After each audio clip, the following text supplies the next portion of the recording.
Hi, everybody. Pam here from Around the Table Yarns. Welcome to our second month of Crocheted Sweater Club. I hope you were successful this past month. I am coming live to you, or recorded to you, I guess, from my beautiful home studio in my living room, where the lighting is a little iffy. The dogs may be playing, you just never know. But I'm home recuperating from my knee replacement surgery. Hopefully next month we'll be back in person in the classroom and then live on Zoom. That's the plan for March. So fingers crossed that is all gonna happen. So last month in the Amiata pullover, we made the beginning of our sweater starting with the back panel. So you should have something at this point that looks something like this, where we chained our stitches here at the top. We followed our row pattern, increasing, increasing, increasing. And then we put markers where we stopped the increasing. And then we continued straight, which I haven't done on this piece yet, a little further. And then that's where you were to stop. So this month, what we're going to do, I have two pieces going here so that I can have it in different stages of development. This one is just about done. So this is what it should look like before we start next month is you're going to have, so here's you can see I'm going to fold in what we're adding today. So you're going to have a piece that looks something like this.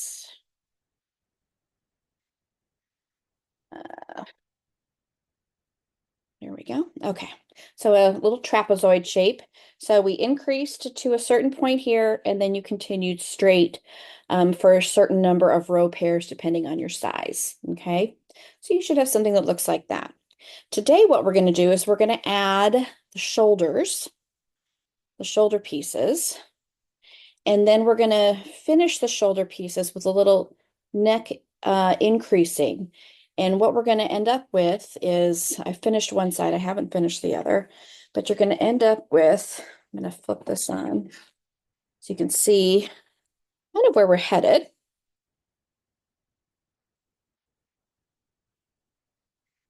With the pieces we're going to add today are going to be the beginning of your shoulder detail.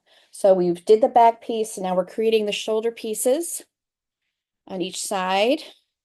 And you notice they increase here around the neck. And then next month we'll be joining these. This one of them is not, this one is not finished. So this one is completed. So it curves around, makes a nice neck shape where eventually we'll pick up and add the neck ribbing. This one's not quite done. I've only begun the increase here, but this one will do the same thing here. And that's where we'll stop today. All right, so um, let me give you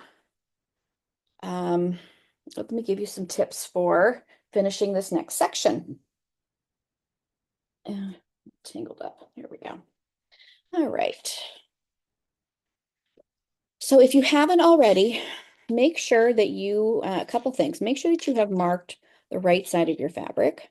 I just put a stitch marker hanging that I can only see from the right side. So if I'm looking at it and I can see the stitch marker, I know I'm looking at the right side of the fabric.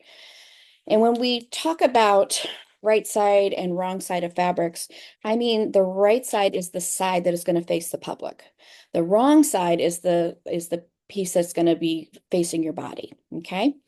Um, so for the right side, um, you need to make sure you know which side is the right side and the wrong side, because we're going to be working on left and right shoulders, and it needs to be oriented for working from the right side. Otherwise, it's not going to look even. Okay. The little three double crochet cluster, you make it on the wrong side, but it pops out to the right side. So you make it on a wrong side row, but it pops out to the right side. So that it definitely looks differently on each side. Similar, but it does look different. And it will be noticeable if we then continue our pattern on the shoulders and we've got it reversed. Okay, so make sure you know which one is the right side. The other thing, if you haven't already done with your pattern, because we're going to get to some points here where you only do certain things on certain sizes, is make sure that you go through your pattern and highlight your stitch count, which makes, she's got it all color coded, which makes it easy, and maybe cross out things that don't apply to your size. For example, I'm doing a size 6, so anything that there's a section in here where it's only for sizes 2, 4, and 7, I've X'd that out. I just want to make sure that I don't accidentally look at it because my directions refer to the directions above it. I'm not doing both. Okay, so take a few minutes to go through at least section by section, so that you can use, the pattern's well written, but you do have to follow it correctly. So make sure you've done those two things. All right, so let's move over here and we will pick up some stitches. Let me switch my camera here.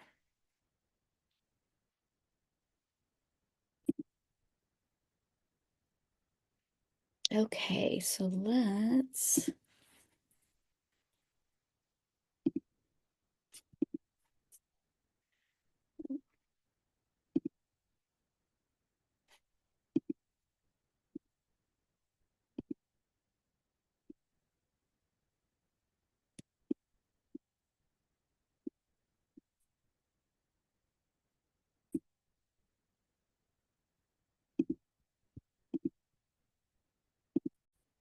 okay. So this is my second piece I started. This is out of a different yarn. This is by Kelborn Woolens. It's called Cricket. It is, let me zoom in a little here. It is a tweedy non-superwash wool. It is a single ply, and it's got a little bit of unevenness with the neps in it, which gives it a little bit more of a rustic texture, which I quite like. It's gonna, even though I'm following the same pattern for both, I think these tops are going to look quite different. For one thing, on this one, my row gauge is different than the one I'm doing out of Sweet Georgia. Even though they're both fingering weight yarns and my stitch gauge was the same, my row gauge is different. So it's going to fit differently. It still falls in within the parameters that I'm happy with. So I'm not going to adjust anything, but I may adjust as I'm making the length. I may not add quite as many rows because I do think my rows are a little bit bigger on this one. And that just has to do with the way it pulls through the hook because the little neps, it doesn't pull quite as snugly. The stitches are doing fine. I kept within the gauge because I did do a gauge swatch, but I didn't check my row gauge on this particular yarn. So, but since I got the stitch gauge correct, I'm okay with it. And I just checked the length on this. It's still going to fit. It still falls within the parameters of the size I want to make. So I'm okay with that. All right. So we are going to be, here's my marker. So I'm looking at the right size. We are going to be starting in the section where it says front. She's got nice pictures. This is what your piece should look like before you get here. Okay.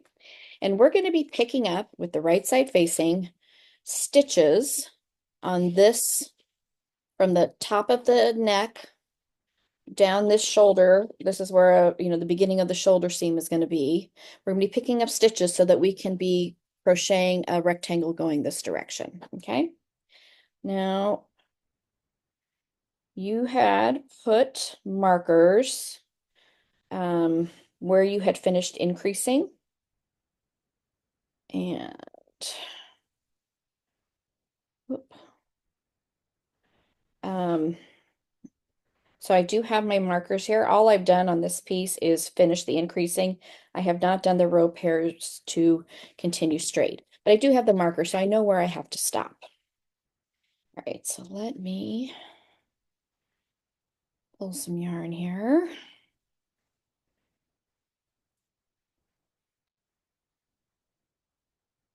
Some from the center.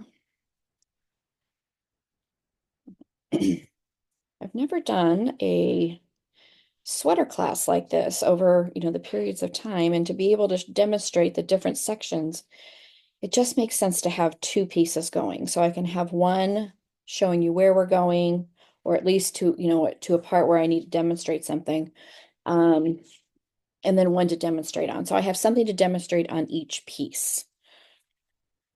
And hopefully this works out. And at the end, I'm going to have two sweaters, so that's pretty good. All right. So for my size, I am supposed to pick up and single crochet between here and here 49 stitches. She does give you some direction on how to do that. So we're picking up at the ends of these rows. Here, let's zoom in a little. Focus. Okay. So I know the texture makes it a little harder to see, but we've got cluster rows, double crochet rows, and in between those rows are the single crochet rows. Okay. So we have a cluster row, single row, double row, single row, cluster row, single row, double row, single row. So at the end of the single rows, we're going to be picking up and crocheting one single crochet. At the end of the double or the cluster rows, we're going to pick up two stitches. Okay. That's the guideline. Ultimately, what you want to end with is 49 stitches, or whatever your size dictates, from here to where the marker is at the finish of the increase. Here is, no matter whether you're knitting a project or crocheting a project, a little tip on how to evenly pick up stitches. Because sometimes it can be hard to see where am I supposed to put those one stitch or two stitches. So you can either use this with a tape measure. You can measure this distance and find the center point, or you can kind of do it the lazy way and fold it over like this, because we're not looking for exact, we're looking for approximate. So my last stitch is going to go here. My first stitch is going to go right there. So I'm going to make those meet. And at the halfway point, I'm going to put a stitch marker. So I know if this is the halfway point and I have to get 49 across, I know I have to get roughly 24, 25, something like that between here and here. Okay. I will even go one step further. I will take this first half, fold it in half,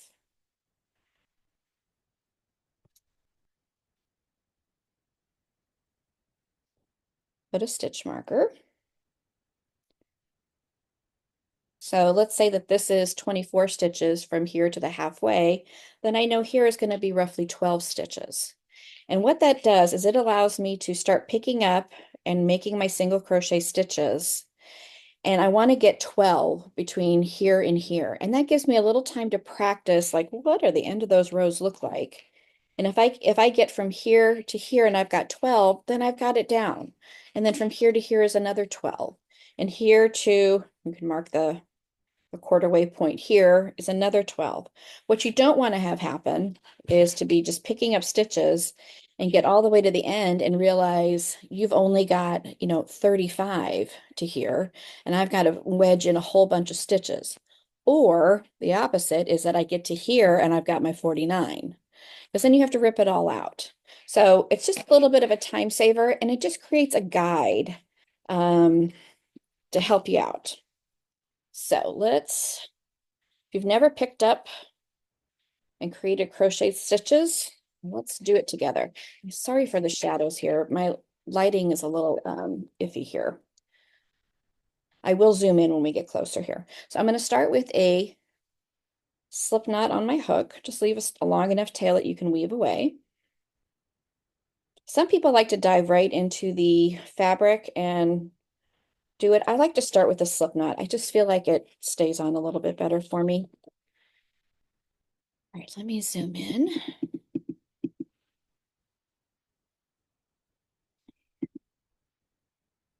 Okay, so my first stitch is right here, this last chain that we had right here. So I'm going to go underneath the legs of the chain, and I will turn off my phone and slip stitch to join. Okay, so now I am attached to my work.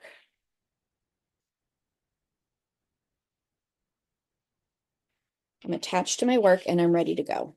Okay. Now we're going to start with a chain one. And then I am going to, I want to get 12, roughly 12. If I end up with 11, I'm fine with that. If I end up with 13, I'm fine with that.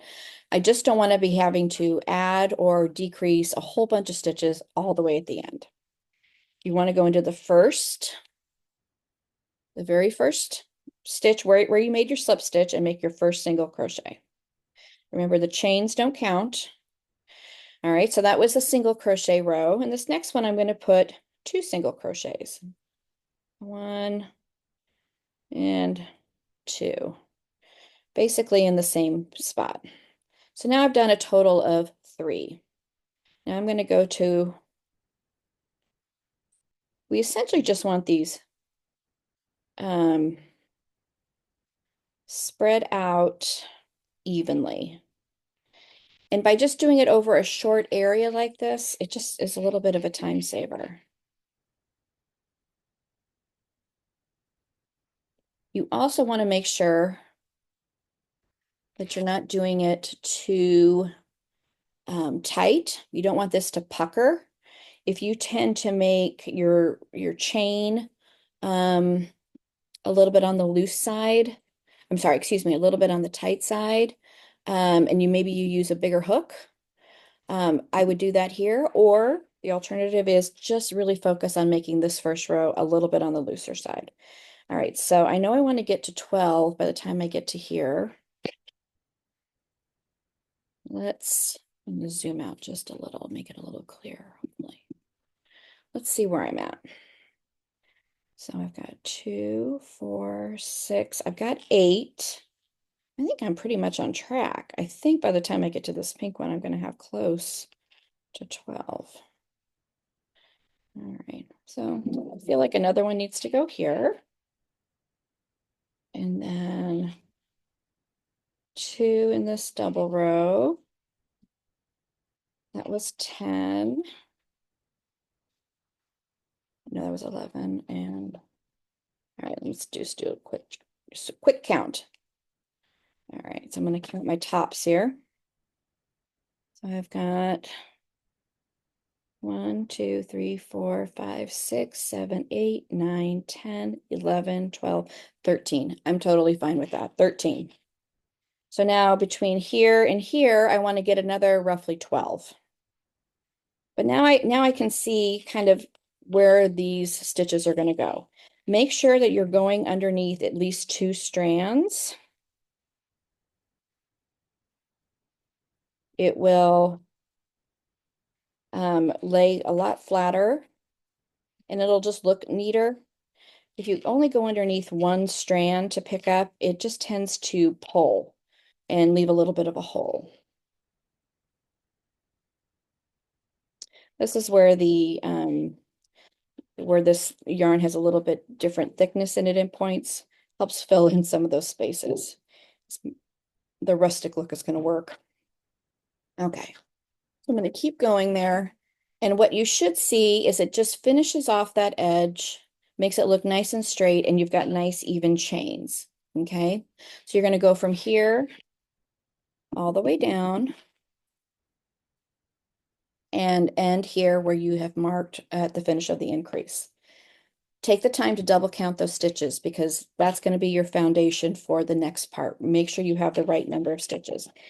If you get down here and you've got to fit in 3 stitches, maybe back it up a couple of spots and put 2 in the same place and then 1 and then 2 more in the same place.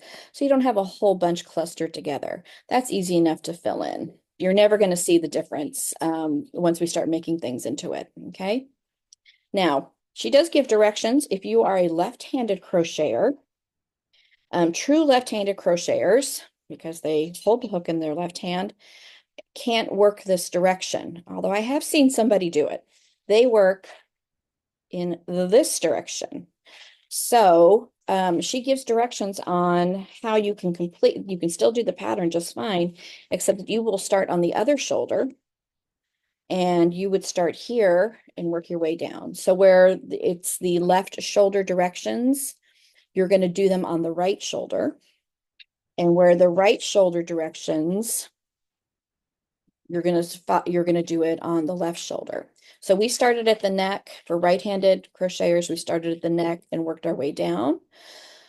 For the left shoulder, when you get to the right shoulder, you're going to do the same thing, except you're going to start down here at the bottom and work your way up, which is why you had markers on either end of those at the end of your increased rows so that you can do it for both sides. So everything that we do on this side, you will complete on the other shoulder. Okay. They will be completely symmetrical. All right. So you're going to pick up and you're going to have this nice line. You're going to see that it's not puckering in, it's not curling in. If it's curling in, then this chain is too tight. We want to loosen it up a little bit because it should lay nice and straight. So I'm going to move to the other piece.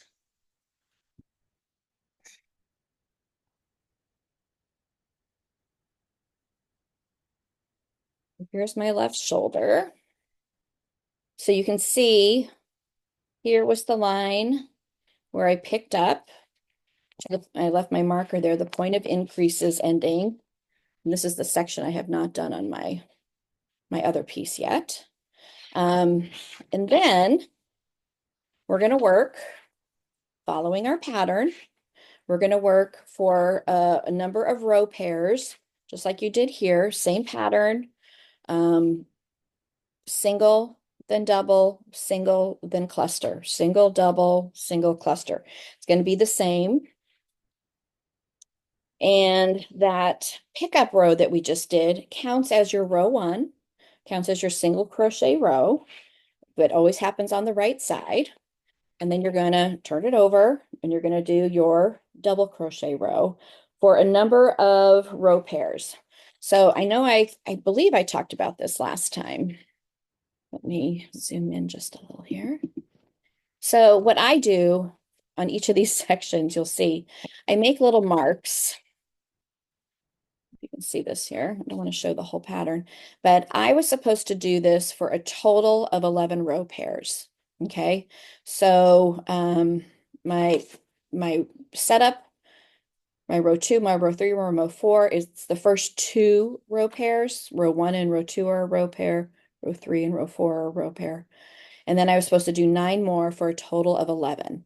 So what I did here is I made my 1, 2, 3, 4. Those are my rows. 1, 2, 3, 4, 1, 2, 3, 4, 1, 2, 3, 4, 1, 2. Those are my 11 row pairs. And as I did a row, I checked it off. Now you can see I don't have check marks next to everything, even though I did them, because at some point I realized I could see the cluster row. And I knew according to my little tally here, I was going to have the cluster rows, row four. I was going to have 1, 2, 3, 4 of those, and then another single and another double row. So I just started counting as I was going because the pattern's so easy to remember. So here's my row one, my row two, here's my cluster row. Let me zoom in a little. And let me make it a little bit brighter.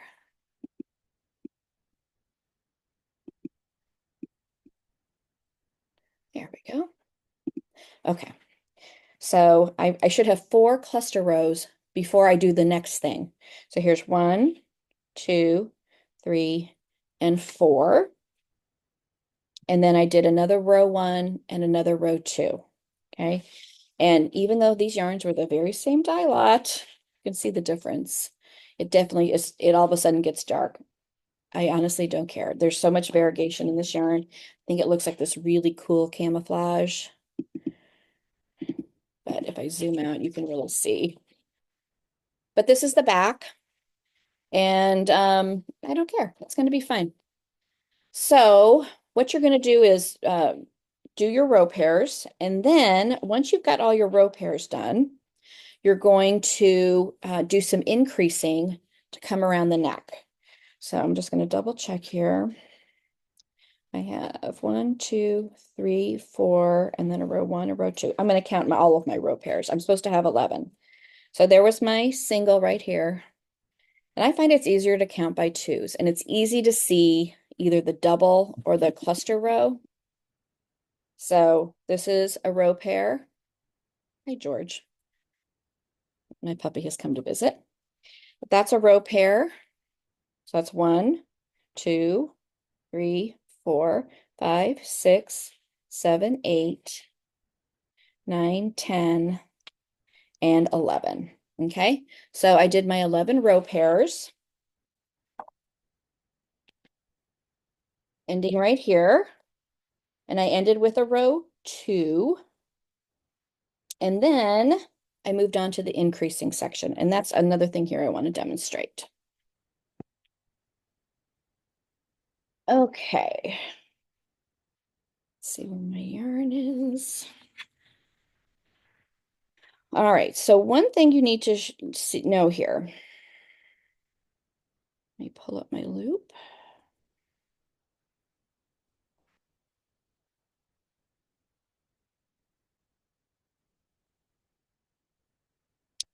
All right, so for your,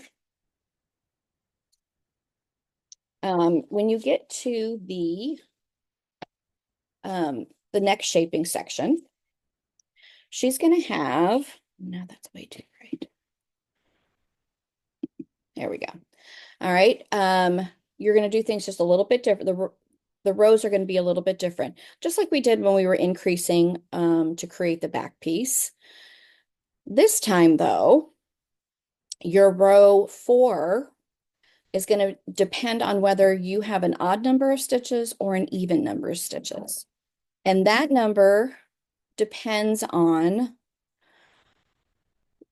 what if you have an odd number or even number of stitches when you do your row 3 right before the first time you do an increase row 4.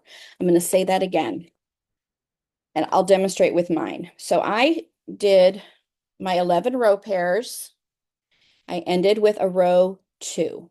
Okay, so the first row in my pattern for increasing was a row 3, which was a single crochet row. Okay, but it has an increase in it. And I finished here with 49 stitches. There was no increasing, so I still had 49. When I did my row 3, I increased by 1 stitch. So at the end of this row 3, I had 50 stitches. So when it came time to do my row 4, I have to decide which one of these I'm supposed to do, the one with odd number or even number. And since I have 50 stitches, I'm going to do the one with the even numbers. And it just makes it the pattern work out correctly, okay? It's the same pattern, it just either starts or ends a little bit different. So you only have to do that the first time. As long as you increase correctly, it will always work out. So here's how that works. Even my 50 stitches is an even number, okay? I'm going to be adding 2 stitches here, okay? So at the end of row 4, I'm going to have 52. At the end of row 1, I'm going to have 53. At the end of row 2, I'm going to have 55. No, I'm sorry. The end of row 2, because that increases by 2 stitches, I'm going to have 50, 55. You got, that's right. And then at the end of row 3, I'm going to have 56. And then at the end of row 4, I'm going to have 57. I'm sorry, I'm going to have, yeah, 57. So this time I'm going to do an odd row. Does that make sense? So I was even when I started. The end of row 4, I was still even. and then I became odd, and I stayed odd, and then I became even, and then I became odd, and then I think I did that right. 50, 52, 53, 55, 56. Oh, no, I'm sorry. At the end of row three, I thought I had done it right. The end of row three, I'm still even, 56. Okay. The end of row four, I'm going to be 58 and then 59. The end of row two, I'm going to be 61. And if I go down and look, in fact, I will be 61. Okay. So if you do your increasing correctly, whichever the first one is, it will always be on your row four. You will still be doing either the even or the odd. As long as you do your increasing correctly, it will always work out. I hope that makes sense. Writing out the number of stitches you're supposed to have is sometimes a nice way if you're unfamiliar or you're not comfortable fudging it, because fudging it is definitely an option with this. So um, just so you know, these are the little tricks that I use just to keep me on track. I make myself little notes here, and if by chance you get off and you end up on a row four, as long as your pattern looks okay, I say leave it or add an extra stitch in. Make it work for you. Don't let it stop your project, and don't rip out if you don't have to. Okay. So let's see. I am on an even row here. I'm finishing my row four. Let's make it brighter again. Okay. You're only going to be increasing on the neck portion, not on the outside sleeve portion. The other side is just going to remain straight. No increasing on this end, only on this end. So at the beginning of your wrong side rows and the end of your right, no, I'm going to say that the other way around. The end of your right side rows and the beginning of your wrong side rows, correct? We're about to find out. Okay. Only at the neck side. Let's say it that way. So because it was an even, I'm supposed to do my cluster stitches until the last two stitches, and I do only have two stitches left here. Let's zoom in. Hopefully you can see this okay. So I have two stitches left, and I'm going to finish with a three double crochet cluster in the next stitch. I am not skipping a stitch. So this is a little bit change in how you do it, but it's how we keep it working. All right. I'm going to chain one and to the last two stitches. I'm not going to skip a stitch and to put two double crochets into the last stitch. One and two. All right, and then I'll chain one, and then I'll do two singles in the first stitch because I only increase on this end. So your right side rows are going to be at the beginning, and your wrong side rows are going to be at the end. When you do the other shoulder, it will be reverse. So only at the neck edge. Okay, into the space, and you work your way across. Okay, and I'm going to move over to the other shoulder. And what you're going to end up with, because this one is completed,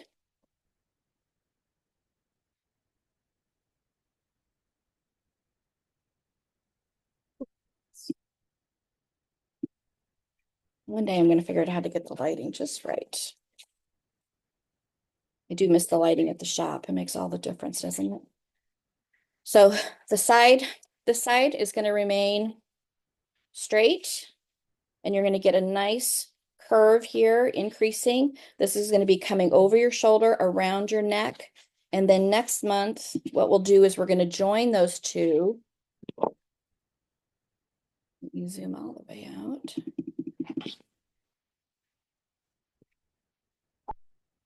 So this one is starting to do its curve. So it will look like this one. And we'll be connecting them to create the front. So I did find the reason this was the left one, and even though it's not complete, it's because I had to rip it back. I realized I had not done 11 row pairs the first time. I had done an incorrect number. And when I just did a little double check by folding it in half, matching up my chain rows, and laying them on top of each other, my curve wasn't the same. It didn't start and end in the same place because I had not done the right number of row pairs. So when you're all done, give yourself a little check like that because these two should be even. The curve should start and end in the same place so that your shoulders, this will be noticeable. If the straight isn't the same on both sides, if it isn't the correct number of row pairs, and your increase isn't correct on both sides, it's definitely going to be noticeable here. Okay, so make sure that that works out. I think that's all I had this time. Hopefully, let me stop sharing the camera here. My puppy has come to join us. Say hello, George. Hopefully yours is coming along well. Here you can really see. So this sleeve was done in the new ball of yarn. It started here. I don't care. It's going to be fine. But I think it's just such a cool camouflage look. Same dye lots. Isn't that crazy? Hand-dyed yarn. Go figure. But what you'll have is, when we're meeting again next time, is you'll have two shoulders that curve around your neck evenly. And then we'll be ready to join and start the front. Let's move it along, people. Um, Again, if you have any questions, any concerns, if I have misled you on this video in any way, please email me, info@aroundthetableyarns.com. Put in the subject line crochet sweater club, and I search for those every day and I'll respond to you. I have had a couple people do it from last month, and I think I've been able to answer everybody's question. I'm always happy to pop on Zoom and demonstrate something for you. If something's not clear in the video, I can always re-record something and add it to the video playlist. So always happy to do that. I want us to be successful and have finished crochet sweaters at the end of this. So stick with it, have fun, and let me know if you've got any questions. We'll see you next time. Bye.